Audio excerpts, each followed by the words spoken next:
Okay, so you look at what we've done here between masks and social distancing. We've done a pretty good job at keeping germs away, but those guidelines are starting to go away. And so now, are our immune systems in danger of being overwhelmed because they haven't been exposed to a lot of these germs over the past couple of years? No, no. The immune system, believe it or not, has two components. One is the innate immune system, which reacts immediately like a SWAT team to any current and immediate infection. But then you have the adaptive system, which has recognition of antigens or foreign substances like infected viruses or bacteria or parasites. It remembers those infections from the past. So if you've been infected 10 years ago by some bacterium, more than likely your immune system, if it is healthy, will remember those organisms. So I have no fear about that. How about for children? Oftentimes you think of kids who go to kindergarten for the first time, or maybe it's pre-K, and it seems like, they come home with a runny nose all the time, right? Because they've never been exposed to all of these germs. It's a different situation for them now. They've been largely shielded from all of these other types of things that are not COVID.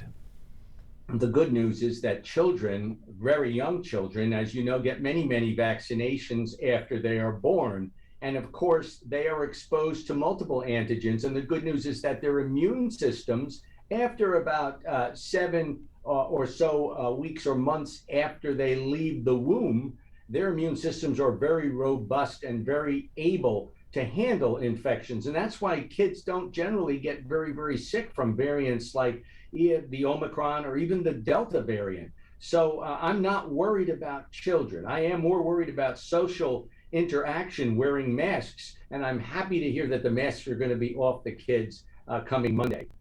Okay, let's talk about the scenario that you just described. You may need a booster each year, similar to the flu shot. Do you think it would work the same way that the flu shot does in terms of, we're looking at a different component to the shot each year, depending on whatever the dominant strain is? That's right. So the good news is that molecular biology, which is our ability to go into the virus itself and identify those genes that are responsible for something, in the case of coronavirus, the spike protein, we can engineer the vaccine using messenger RNA, which is very specific, unlike the previous flu vaccine, and we can control the variants and our immune systems based on what the virus is producing and what the virus looks like.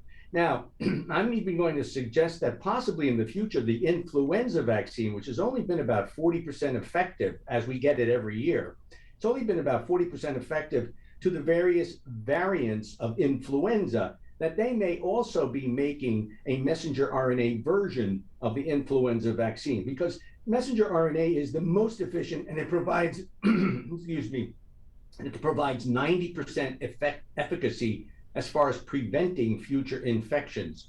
So I'm very, very hopeful that we will be able to tailor our vaccines to the occasion, meaning the new variants, whatever they may turn out to be.